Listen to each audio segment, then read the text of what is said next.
बोलो बृहस्पति भगवान की जय।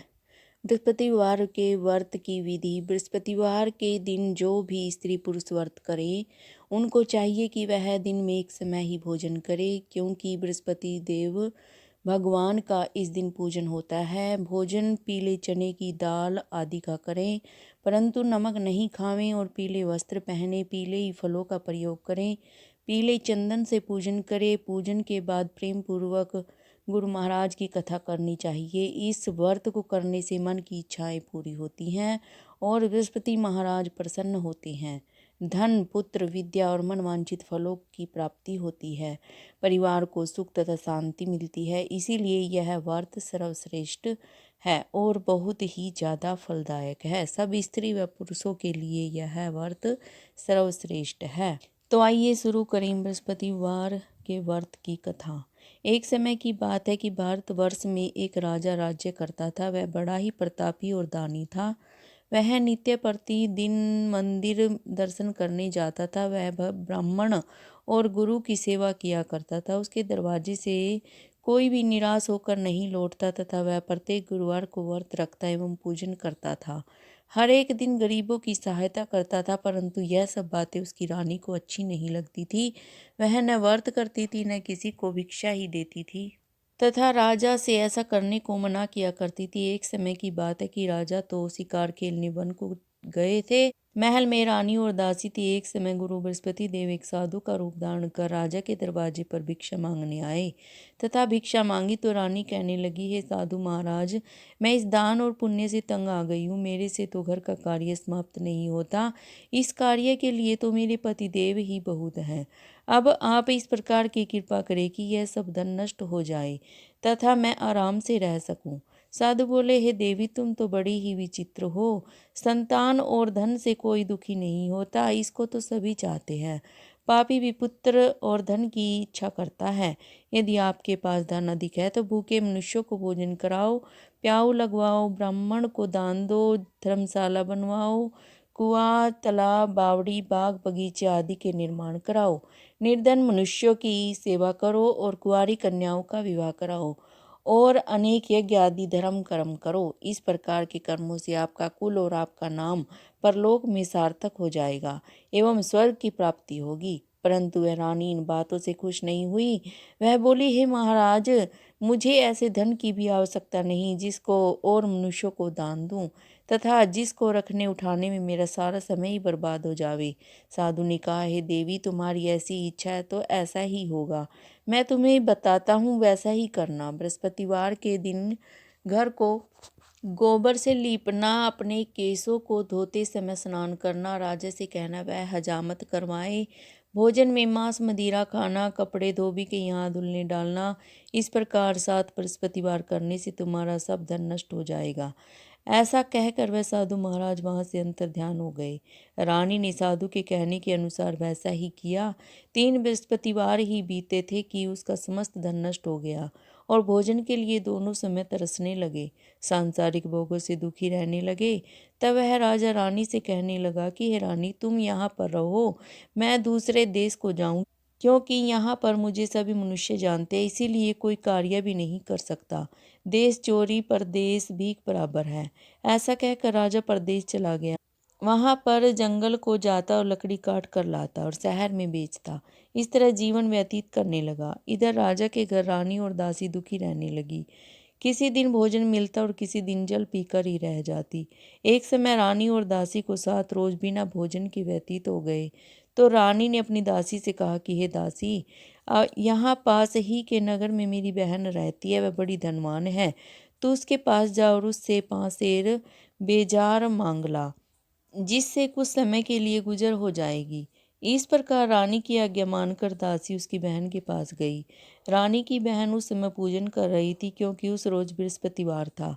जब दासी ने रानी की बहन को देखा और उससे बोली कि हे बहन रानी, मुझे तुम्हारी बहन ने भेजा है, मेरे लिए 6 सेर बेजर दे दो। इस प्रकार दासी ने अनेक बार कहा, परंतु रानी ने कुछ कुछ उत्तर नहीं दिया, क्योंकि वह उस समय बृहस्पतिवार की व्रत की कथा सुन रही थी। इस प्रकार जब बांदी कोई किसी प्रकार का उत्तर नहीं मिला तो वह दुखी हुई। एवं क्रोध भी आया और लौटकर अपने गांव रानी के पास बोली कि हे रानी, तुम्हारी बहन तो छोटे मनुष्यों से बात भी नहीं करती।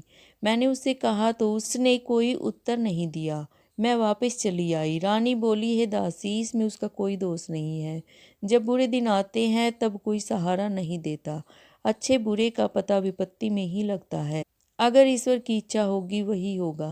यह सब हमारे भाग्य का दोष है। उधर उस रानी ने देखा कि मेरी बहन की दासी आई थी, परंतु मैं उससे नहीं बोली। इससे वह बहुत दुखी हुई। यह सोच कथा को सुन और विष्णु भगवान का पूजन समाप्त कर वह रानी बहन के घर चल दी और जाकर अपनी बहन से कहने लगी कि हे बहन, मैं बृहस्पतिवार का व्रत कर रही थी। तुम्हारी दासी गई, परंतु जब तक कथा होती है तब तक न उठते और न बोलते हैं, इसीलिए मैं न बोली। कहो दासी क्यों गई थी? रानी बोली, बहन, हमारे अनाज नहीं था। वैसे तो तुमसे कोई बात छिपी नहीं है, इस कारण मैंने दासी को तुम्हारे पास 6 सेर बेजर लेने के लिए भेजा था।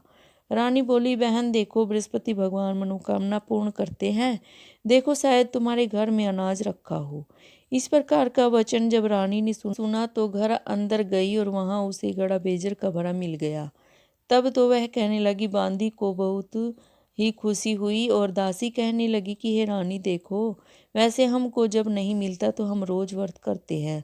अगर इनसे व्रत की विधि और कथा पूछ ली जाए तो हम भी क्या करेंगे। तब उस रानी ने अपनी बहन से पूछा कि हे बहन, बृहस्पतिवार के व्रत की कथा कहते हैं तथा वह व्रत कैसे करना चाहिए। रानी को बहन ने कहा, गुरुवार के व्रत में चने की दाल मुनक्का से विष्णु भगवान की केले की जड़ में पूजन करें तथा दीपक जलावें, पीले भोजन करें। इस प्रकार करने से गुरु भगवान प्रसन्न होते हैं, अन्न पुत्र धन देते हैं, मनोकामना पूर्ण करते हैं। इस प्रकार रानी और दासी दोनों ने निश्चय किया कि बृहस्पति भगवान का पूजन जरूर करेंगे।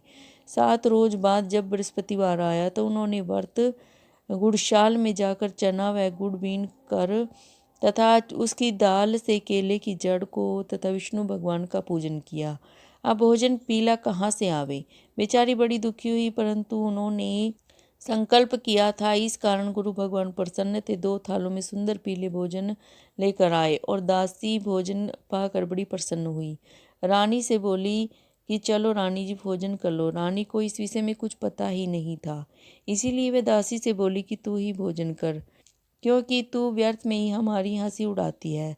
दासी बोली, एक महात्मा भोजन दे गया है। रानी कहने लगी कि वह भोजन तेरे लिए ही दे गया है, तू ही भोजन कर। दासी ने कहा कि वह महात्मा दोनों के लिए 2 थालों में भोजन दे गया है, इसीलिए हम और तुम दोनों ही साथ साथ भोजन करेंगी। इस प्रकार रानी और बांदी दोनों ने गुरु भगवान को नमस्कार कर भोजन प्रारंभ किया तथा अब वे प्रत्येक बृहस्पतिवार को व्रत तथा विष्णु भगवान का पूजन करने लगी। बृहस्पति भगवान की कृपा से फिर रानी और दासी के पास धन हो गया। रानी फिर उस प्रकार आलस करने लगी। तब दासी बोली, देखो रानी, तुम पहले इस प्रकार आलस्य किया करती थी। तुम्हें धन के रखने में कष्ट होता था, इस कारण सभी धन नष्ट हो गया था। अब गुरु भगवान की कृपा से धन मिला है, तुम्हें आलस्य होता है। बड़ी मुसीबतों के बाद हमने यह धन पाया है, इसीलिए हमें दान पुण्य करना चाहिए तथा भूखे मनुष्यों को भोजन कराओ, प्याऊ लगवाओ, ब्राह्मणों को दान दो, कुआं, तालाब, बावड़ी आदि का निर्माण करो, मंदिर पाठशाला बनवा कर दान दो, कुंवारी कन्याओं का विवाह करवाओ, पितर प्रसन्न होंगे। तब रानी ने इसी प्रकार कर्म करने आरंभ किए तो काफी यश फैलने लगा।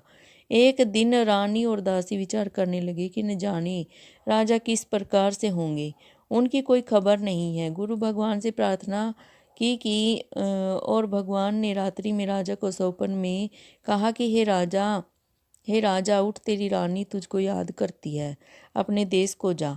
राजा प्रातःकाल उठा और विचार करने लगा कि स्त्री जाति खाने और पहनने की ही होती है, पर भगवान की आज्ञा मानकर वह अपने नगर के लिए चलने को तैयार हुआ। इससे राजा प्रदेश में प्रतिदिन जंगल में से लकड़ी बीन कर लाता था, उन्हें बेचकर अपने दुखी जीवन को बड़ी कठिनता से व्यतीत करता था। उस दिन राजा दुखी हो अपनी पुरानी बातों को याद करने लगा। तब उस जंगल में से देव एक साधु का रूप धारण कर आ गए और राजा के पास आकर बोले कि हे लकड़हारे, तुम इस सुनसान जंगल में किस चिंता में बैठे हो, मुझको बतलाओ। यह सुन राजा के नेत्रों में जल भर आया। साधु को वंदना कर बोला कि हे प्रभु, आप सब कुछ जानते हो। इतना कह साधु को अपनी संपूर्ण कथा सुनाई। महात्मा दयालु होती हैं, उससे बोले कि हे राजा, तुम्हारी स्त्री ने बृहस्पति देव का अपराध किया था, जिस कारण तुम्हारी यह दशा हुई। अब तुम किसी प्रकार की चिंता मत करो, भगवान तुम्हें पहले से अधिक धन देगा। देखो, तुम्हारी स्त्री ने भी गुरुवार का व्रत प्रारंभ कर दिया है, और तुम मेरा कहा मानकर बृहस्पतिवार का व्रत करके चने की दाल गुड़ जल के लोटे में डालकर केले का पूजन करो। फिर कथा कहो और सुनो, भगवान तेरी सब कामनाओं को पूर्ण करेगा। साधु को प्रसन्न देखकर बोला, हे प्रभु, मुझे लकड़ी बेचकर इतना पैसा नहीं मिलता जिससे भोजन करने के उपरांत कुछ बचा सकूं। मैंने रात्रि में अपनी रानी को व्याकुल देखा है, मेरे पास कुछ भी नहीं है जिससे उसकी खबर तो मंगा सकूं। फिर मैं कौन सी कहानी कहूँ, यह मुझको कुछ भी मालूम नहीं है। साधु ने कहा, हे राजा, तुम किसी बात की चिंता मत करो। बृहस्पतिवार के दिन तुम रोजाना की तरह लकड़ियाँ लेकर शहर को जाओ। तुम्हें रोज से दुगना धन प्राप्त होगा, जिससे तुम भली भांति भोजन कर लोगे तथा बृहस्पति देव की पूजा का सामान भी आ जाएगा। और बृहस्पतिवार की कहानी निम्न प्रकार से है। प्राचीन काल में एक ब्राह्मण था, वह बहुत निर्धन था, उसके कोई भी संतान नहीं थी। उसकी स्त्री बहुत मलिनता के साथ रहती थी, वह स्नान न करती, किसी देवता का पूजन न करती, प्रातः काल उठते ही सर्वप्रथम भोजन करती, बाद में कोई अन्य कार्य करती थी। इससे ब्राह्मण देवता बड़े दुखी थे, बेचारे बहुत कुछ कहते थे किंतु उसका कोई परिणाम न निकला। भगवान की कृपा से ब्राह्मण की स्त्री की कन्या धीरे धीरे बड़ी होने लगी।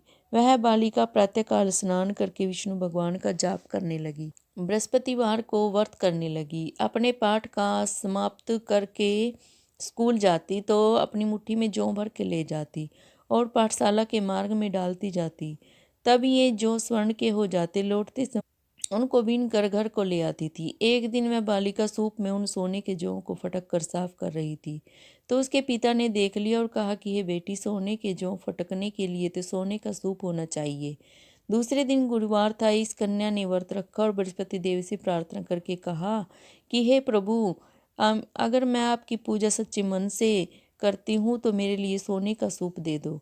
बृहस्पति देव ने उसकी प्रार्थना स्वीकार कर ली। रोजाने की तरह वह कन्या जौ फैलाती हुई जाने लगी। जब लौट कर जौ बीन रही थी तो बृहस्पति देव की कृपा से सोने का सूप मिला। उसे वह घर ले आई और जौ साफ करने लगी, परंतु उसकी माँ का वही ढंग रहा। एक दिन की बात है कि वह कन्या सोने के सूप में जौ साफ कर रही थी। उस समय उस शहर का राजपुत्र वहां से होकर निकला। इस कन्या के रूप और कार्य को देखकर मोहित हो गया। अपने घर आकर भोजन तथा जल त्याग कर उदास और लेट गया। राजा को जब इस बात का पता लगा तो अपने मंत्रियों के साथ उसके पास गए और बोले, बेटा, तुम्हें किस बात का कष्ट है? किसी ने अपमान किया है अथवा कोई और कारण है तो कहो, मैं वही कार्य करूँगा जिससे तुम प्रसन्न हो। अपने पिता की राजकुमार ने बातें सुनी तो वह बोला कि मुझे आपकी कृपा से किसी बात का दुख नहीं है, किसी ने मेरा अपमान नहीं किया है, परंतु मैं उस लड़की के साथ विवाह करना चाहता हूँ जो सोने के सूप में जौ साफ कर रही थी। यह सुन राजा आश्चर्य में पड़ा और बोला कि हे बेटा, इस तरह की कन्या का पता लगाओ, मैं उसके साथ तेरा विवाह अवश्य ही करवा दूंगा। राजकुमार ने लड़की के घर का पता बतलाया। तब मंत्री उस लड़की के घर गए और ब्राह्मण देवता को सभी हाल बतलाया।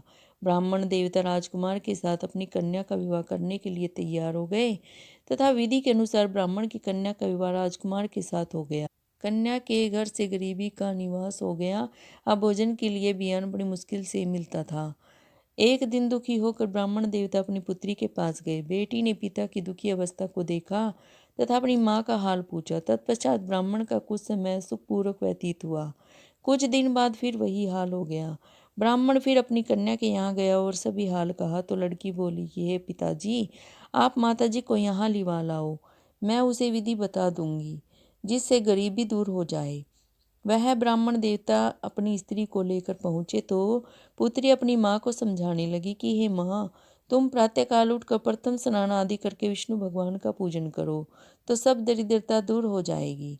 परंतु उसकी माँ ने एक भी बात नहीं मानी और प्रातःकाल उठकर अपनी पुत्री व बच्चों के जूठन को खा लिया। एक दिन उसकी पुत्री को बहुत गुस्सा आया और एक रात कोठड़ी से सभी सामान निकाल दिया और एक रात अपनी माँ को उसमें बंद कर दिया। प्रातःकाल उसमें से निकाल कर स्नान आदि करा के पाठ करवाया तो उसकी माँ की बुद्धि ठीक हो गई और प्रत्येक बृहस्पतिवार को व्रत करने लगी। उस व्रत के प्रभाव से उसकी माँ भी बहुत धनवान और पुत्रवती हो गई। बृहस्पति जी के प्रभाव से स्वर्ग को प्राप्त हुई तथा ब्राह्मण भी सुख पूर्वक इस लोक के सुख भोग कर स्वर्ग को प्राप्त हुए।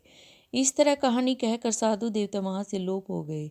धीरे धीरे समय व्यतीत होने पर फिर वही बृहस्पतिवार का दिन आया।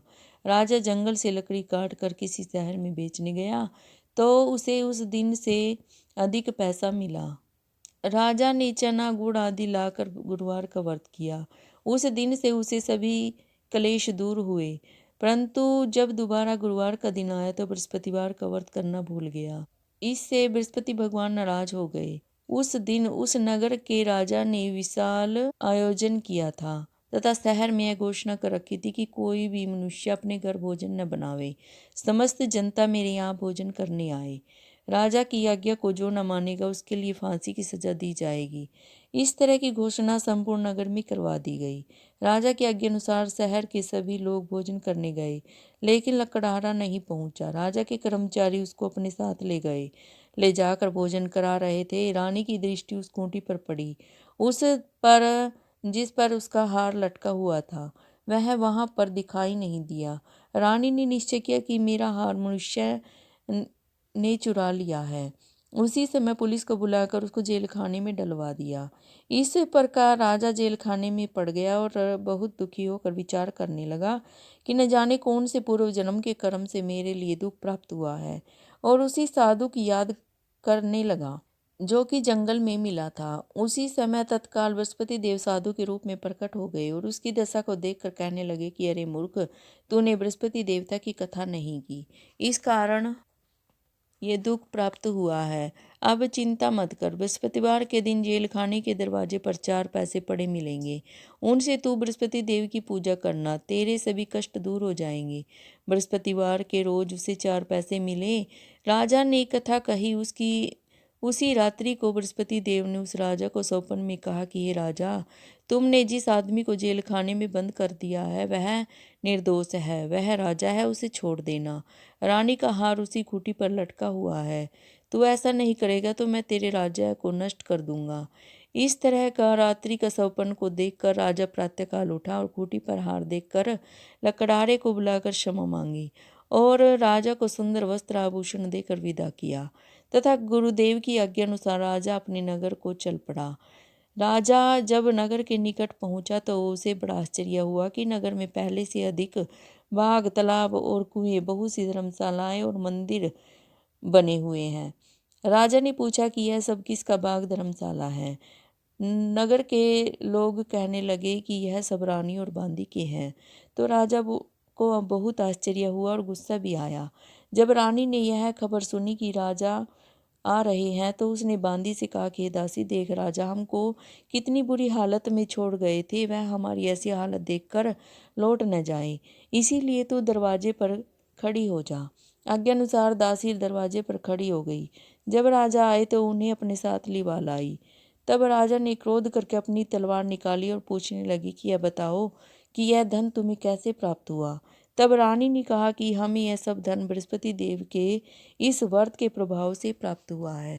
राजा ने निश्चय किया कि 7 रोज बाद तो सभी बृहस्पति देव का पूजन करते हैं, परंतु मैं तो रोजाना दिन में 3 बार कहानी कहा करूंगा और रोज व्रत किया करूंगा। अब हर समय राजा के दुपट्टे में चने की दाल बंधी रहती तथा 3 बार कहनी कहता।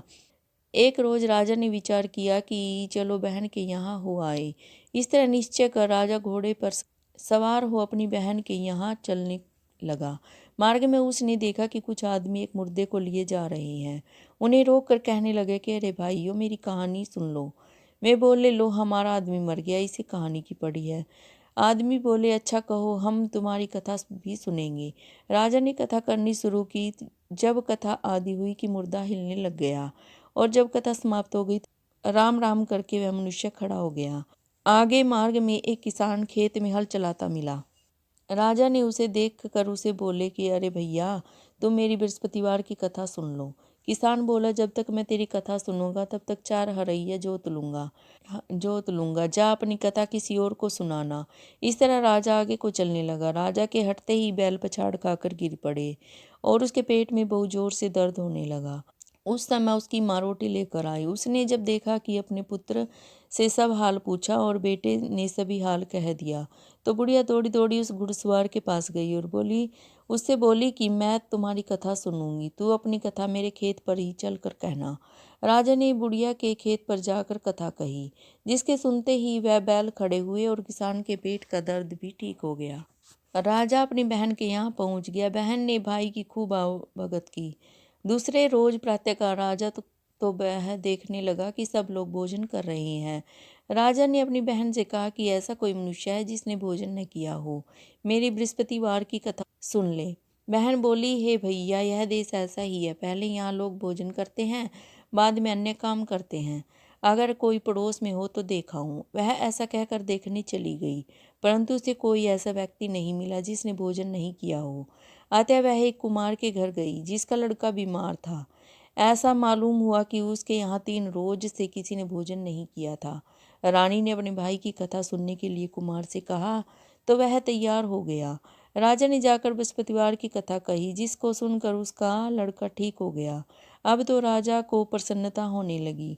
एक रोज राजा ने अपनी बहन से कहा कि हे बहन, हम अपने देश को जाते हैं, तुम भी तैयार हो जाओ।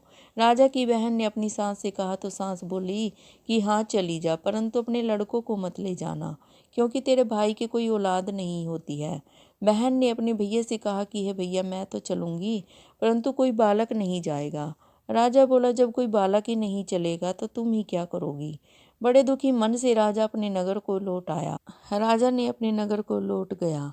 राजा ने अपनी रानी से कहा कि हम निर्वंशी राजा हैं, हमारा मुंह देखने का भी धर्म नहीं है और कुछ भोजन आदि नहीं किया। रानी बोली, हे प्रभु, बृहस्पति देव ने हमें सब कुछ दिया है, हमें संतान अवश्य देंगे। उसी रात को बृहस्पति देव ने राजा से सपन में कहा, हे राजा, उठ, सभी सोच को त्याग दे, तेरी रानी गर्भ से है। राजा को यह बात सुनकर बड़ी खुशी हुई। 9वें महीने में उसके गर्भ से एक सुंदर पुत्र पैदा हुआ। तब राजा बोला, हे रानी, स्त्री बिना भोजन के रह सकती है, बिना कहे नहीं रह सकती। जब मेरी बहन आवे तो तुम उससे कुछ मत कहना। रानी ने सुनकर हाँ कर दिया। जब राजा की बहन ने यह शुभ समाचार सुना तो वह बहुत ही खुश हुई तथा बधाई लेकर अपने भाई के यहाँ आई। तभी रानी ने कहा कि घोड़ा चढ़कर नहीं आई, गधा चढ़ी आई। रानी की बहन बोली, भाभी, मैं इस प्रकार से न कहती तो तुम्हें औलाद कैसे होती। बृहस्पति देव ऐसे ही हैं, जैसी जिसके मन की कामनाएं होती हैं सभी को पूर्ण करते हैं। जो सद्भावना पूर्वक बृहस्पतिवार का व्रत करता है एवं कथा पढ़ता अथवा सुनता है और दूसरों को सुनाता है, बृहस्पति देव उसकी सभी मनोकामनाएं पूर्ण कर देते हैं। भगवान बृहस्पति देव उसकी सदैव रक्षा करते हैं। संसार में सद्भावना से भगवान का पूजन व्रत सच्चे हृदय से करते हैं तो उनकी सभी मनोकामनाएं पूर्ण करते हैं। जैसी सच्ची भावना से रानी और राजा ने उनकी कथा करी, गुणगान किया, तो उनकी सभी इच्छाएं बृहस्पति देव जी ने पूर्ण की थी। इसीलिए सब कथा सुनने के बाद प्रसाद लेकर जाना चाहिए। हृदय से उनका मन करते हुए जयकारा बोलना चाहिए। बोलो बृहस्पति देव भगवान की जय, बोलो विष्णु भगवान की जय।